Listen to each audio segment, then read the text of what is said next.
at hindi kailangan mag-ingat dito ng mga miyembro ng side ng Maharlika kasi nga Shogi Shadow Kill yung nakuha ni Chovy. Grabe yung stun doon ni Mingguin. Napigilan yung turn dose Phantom Execution combination at nakayaka pa nga dito si Mix. Flicker out lang naman. Nakuha ng Maharlika yung turtle plus the kill onto James Banks. And that is more than they could have asked for. Ayaw na nila lumaban ng mga panahon na iyon. Si Chovy doon, sabihin na lang natin, he tried to outplay yung mga members dito ng side ng Onyx. Well, yung side dito ng Maharlika rather, dahil kung i-outplay niya yung sarili niyang team, masama yun. Mahirap yun, mahirap. Okay. But, then again, kung papansinin naman natin dito ang side ng Maharlika, talagang nagdidisiplina sila ngayon. Kanina, nagkaroon sila ng lamang na medyo malaki-laki at nagpilit sila ng mga panahon na sabihin na lang natin na akala nila lamang na lamang sila. Kaya naman, naparusahan sila ng todo ng side ng Onyx. Pero ngayon, sabihin na natin in terms of the drafting ay hindi nila masyado kailangan na mag-ingat dahil nga ang dami nilang pang-initiate din. Katulad nito. Ay na, Poison. Nanganib ang buhay. Di naman itutuloy ng Maharlika. Ito na nga yung sinasabi mong disiplina. Kung kanina hindi ba sila natuto ng game number 2, sinugod pa nila yan si Boyson kasi nang ningning yung mga mata nila eh. Gold laner yan, na one hit na lang, pwedeng nila kunin. Pero sabi ng Maharlika, teka lang, chill lang, lamang tayo, continue lang natin to. And Chovy, KK Dot, sinusubukan pa nila tansyahin kung ano nga ba yung mga next na galaw ng Maharlika. And sa totoo lang as much as nakakuha ng kill yung Maharlika dito doon sa kanilang mga laners at saka jungler, nagagawa pa rin naman ni KK Dot tsaka ni Chovy na kontrolin yung mga casualties na pwede mangyari sa kanila. And KK Dot dito sinusubukan niya kahit papano nakanapin yung mga pwesto nila. Migs, tumakbo na lang sila para kahit papano accounted for yung mga bagay-bagay. At si Boyson naman dito, as usual, although napagamit na siya ng Purify ng mga panahon na ito at nasa cooldown nito ngayon, at least hindi naman siya totally nabibigyan. And Onyx, ayaw na nilang i-contest to sa totoo lang Kumbaga parang itry natin i-secure yung mga kaya natin i-secure. Pero yung Maharlika, medyo parang nagiging sobrang ingat naman nila dito. Ingat. Sobrang ingat. Objective after objective. Di na nga sila nagpo-force ng clash actually. Well, hindi rin naman kasi talaga lumapit yung Onyx Arsenals. Pero Maharlika ngayon, wala pa akong so far nakikitang overextension from them na kahit kayang-kaya na nga nila bigwasan doon si Boyson talagang control pero patient sila. Pero yan grabe na. Kaisa na si Der. Wala pa rin casualty for the side of Maharlika. At mukhang makakaisa sila ng Torre doon sa taas. At nadepensahan pa nila ang Torre dito sa baba. Speaking of bigwasan, ay may nabigwasan na rin sa taas. And that is going to be, ano nga sinasabi natin si Der. At noong mga panahon na nagpipilit dito ng mga lane swap, yung side ng Maharlika para maparusahan na talaga ng totally si Boyson, nababasa ng Onyx yung mapa. Kumbaga, kung ano yung adjustment na gagawin ng Maharlika, yun din yung adjustment na isa-secure nila. Nahuli na dito si KK Dot. Alam mo nangyari yung lahat ay may isang ibon pang nahuli. Si Mingguin naman ang napagtripan. Nahuli nga doon si Mingguin. Si Seiji napilitan dito mag-ult. Pati na rin Insanity with the last Insanity on to 4 members of Onyx Arsenals. At naunahan na nga doon si KK Dot. Kapalit sa buhay ni Mingguin. Boyson, Chovy, nakikita naman natin na kahit papano ay meron talagang advancements para sa side ng Onyx na hindi sila mabigyan at hindi malaki ang casualty nila. Pero they have to know, they have to look at the possibilities na pwede pa nila magawa dito. Ako, naniniwala nga ako, bigyan nyo na ng bigyan si Mix ngayon Honestly. Kasi tignan mo yung first item na bubuuin nyo.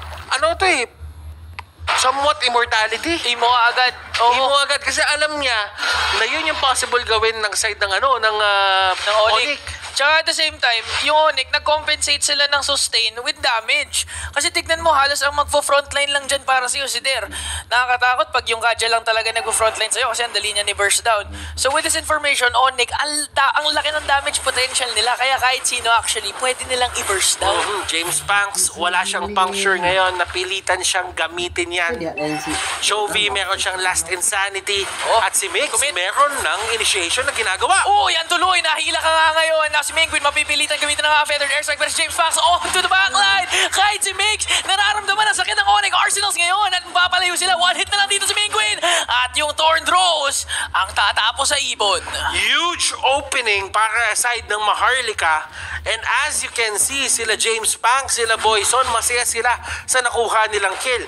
Kung 2 beses na nabibigyan si Der, 2 beses na rin nabibigyan si Mingwin. At meron pang answer doon si Kelvin dahil may KK dot natutumba. Ang ganda! Ang ganda ng play doon ni Joby. Pero sayang, nakakulangan ng damage dito at meron nang immortality dito si Migs. Pero James Banks makukuha ang kahuli-huli ang turtle.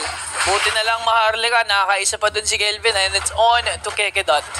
At habang nangyayari yun lahat, nakikita naman natin si Seiji ay umiwas na. Habang yung mga panahon na si Boyson ay sinusubukan mabuhay at sinusubukan humanap ng tamang pwesto para makakuha ng kill.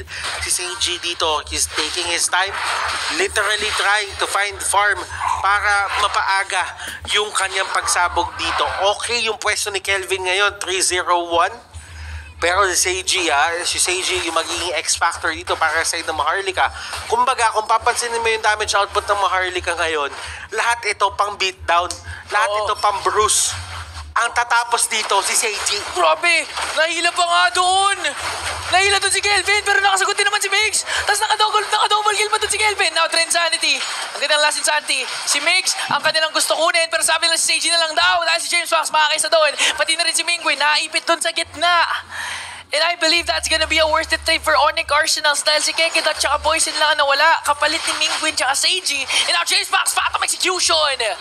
Kelvin goes down. Onyx Arsenals ngayon ang nangingibabaw. Huge conversion para sa side ng Onyx.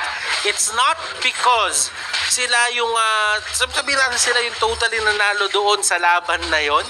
But then again, you have to know na ang isa pang factor na kailangan mo tignan doon is yung mga malalaking bounty sa kalaban napunta doon sa mga main player nila. Si James Banks nakuha yung kill kay Kelvin.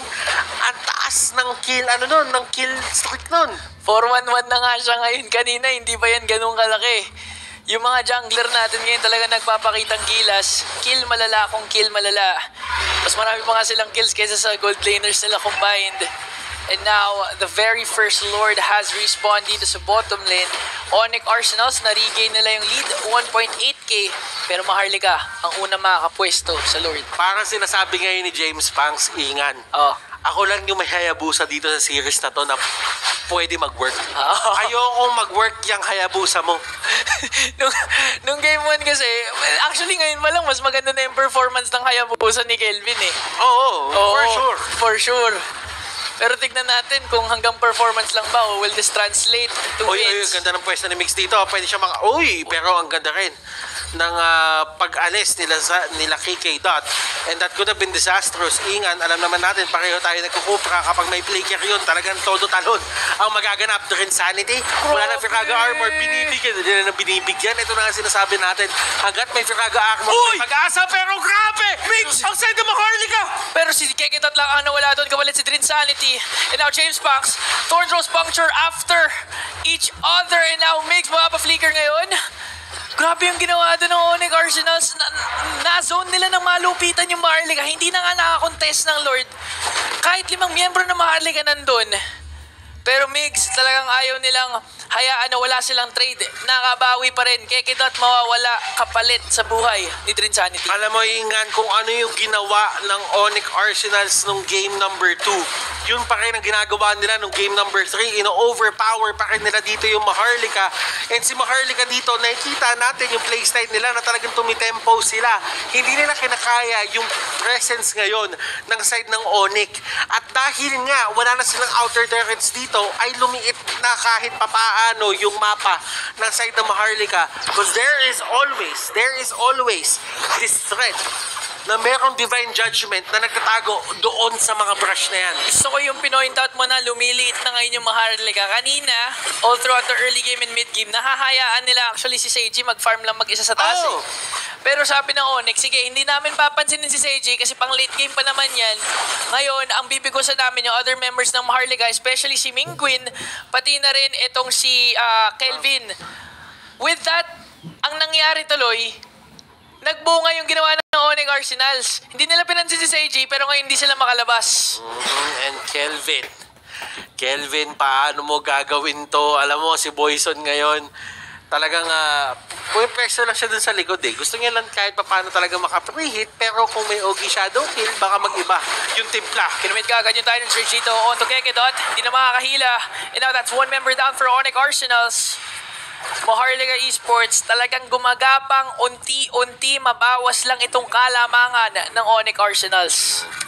Maharlika, they're trying to find a way kahit paano yung mga butas na iniiwan dito ng side ng Onyx, sinusubukan nilang palakihin kahit paano para talaga magkaroon sila ng chance para makabawi dito.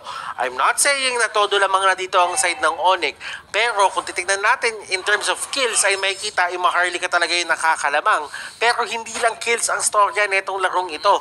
Kung papansinin niyo yung mapa ngayon kumpul-kumpul nang lumalabas ang side ng Maharlika kasi alam nila there's always a chance na kapag nagsulo sila, meron talagang burst down na magaganap para sa kanila. Kahit nga si Boyson nga ngayon, nakakatakot na mag-isa eh. Nakakatakot na nga mag-isa eh. Tsaka yung Maharlika, pag nakita nilang nag-commit si Kekedot with the Divine Judgment, force talaga silang force silang kumounter ka agad eh. Kasi hindi sila pwedeng magmamayo ng swano. Katulad ngayon, dahil si Drinsanti, kailangan nila mag-force ng initiation. Mix, pati Seiji. Buti na lang nakataas Drinsanti, pero mukhang hahabulin ni Der. Naka-flicker out nga naman. Now si Chovy, may sariling last insanity. Pero it's not gonna be enough, Migs. Ang ganda na sana ng plano nilang gawin. Pero Onyx Arsenals, ang laki lang talaga ng gold lead. That could have been big para kay Migs sa Oo, totoo lang, handa yung mga members niya dun para bumak up if ever nahuli niya yung mga madami doon sa Tyrant's Rage at sa Tyrant's Revenge na kanyang ginawa. Pero kumbaga ang tinamaan dun si Der. And si Der sa mga panahon na yon, ingan, Ang kunat. ang kunat niya na kahit na 0-2 mo siya early game. Ang Esmeralda naman kahit paano, bigyan mo na ng onting oras makapag-farm yan, babalik ulit yan sa top shape tapos laban ulit siya. Manggugulo lang at manggugulo no? Pero buti naman hindi namatay doon si Drinsanity or hindi at least na-pop yung immortality niya. Ito, this is very much unusual. Yung Esmeralda ay hinahabol. Ang isang Hayabusa. Usually, that's the other way around Kasi may Ogi Shadow Kill ka, hindi makapag-regenerate sa'yo. Si James Punks na naman, naghahanap na naman ng possible pick-off para hindi na makalaban ang side ng Maharlika. Yung threat ni James Punks, literal na sobrang eminent kasi si Mingguin na nasa backline na sariling base nila. Dalawang feathered airstrike lang yung nakasa. Napaback na kaagad kasi ang sakit na ng damage ngayon ni James Punks. James Punks. He is the man. And talagang siya ang nagpapakita ng ilaw dito sa side ng Onyx Arsenals. At si 007, yan talaga ginagawa ni 007. Minsan lang yan. Minsan lang yan talaga maging totally parang, alam mo yun, yung mga gumagawa ng play para sa mga kakampi niya. Ang gusto niya yung mga hero na palos yung mga hindi na-detect. Gusto niya yung dumadaan siya sa kung saan-saan. Tapos hindi mo malalaman kung saan nanggagaling, magugulat ka na lang. Black and white na yung screen mo. Oo, kasi patay ka na. Oo. May death timer ka na kaya kaagad bigla. Onyx, Kekedot. Ito na yung hila. On to Mix, pati na rin yung pagkasa ng Falling Star Moon doon ni Der. Chovy, meron ding last insanity na ginamit doon. Now, Mingguin mapipilitang gamitin at ikasa ang feathered airstrike. Munti ka na doon si Drinsanity. Walang casualties for both teams. Pero halos lahat naglabasan ng mga ultimate Grabe yung presensya ni Der dito. He is not here. He is not there. He is everywhere. Sa mga panahon na kinakailangan si Der ng kanyang team, lumalabas siya bigla at nahuhuli niya si Kelvin kamuntikan na noong mga panahon na iyon. At ako nagsasabi sa iyo, Inga, ito yung nagagawa ng mga players na may MPL experience na. Kumbaga may gulang moments na dito. Kumbaga yung rebound mo may kasamang siko. Medyo masakit na nga doon si Boyson ha. Napop na yung free... Ay hindi, may immortality pa rin. Dito si Drinsanity. Pero that's a signal. Sinasabi ngayon ng Onyx Arsenals na hindi kayo pwede basta mag-zone or mag-front. Kasi kahit sino sa inyo, kayang patumbahin ni Boyson. Lord is now up. And as you can see, nakapwesto na doon unang-una ang side ng Onyx Arsenals. Hindi mo rin sila masisi kasi gusto nilang tapusin to. At kung titignan natin yung mapa ngayon, sa mid-diretso pupunta yung Lord na yan kapag na-secure nila yan, and that is the shortest way, shortest route para matapos nila yung game na ito. Friraga ng Pop Insanity, mapipilitan mag-flicker out. Now Chovy meron sariling last Insanity. Pero si Mingwin ang una, pati na rin si Seiji. Now si Migs, double kill na para kay Boyson. At umabot pa yung damage onto Kelvin. Trinsanity na lang ang natitira, mapaparecall out para i-defend dahil merong minions ng Onyx Arsenals ngayon. And 1, 2, 3, it's Onyx time! Dahil Onyx reverse sweeps this series. Itong dalawang koponan nito ay nanggaling sa kani-kanilang mga panalo.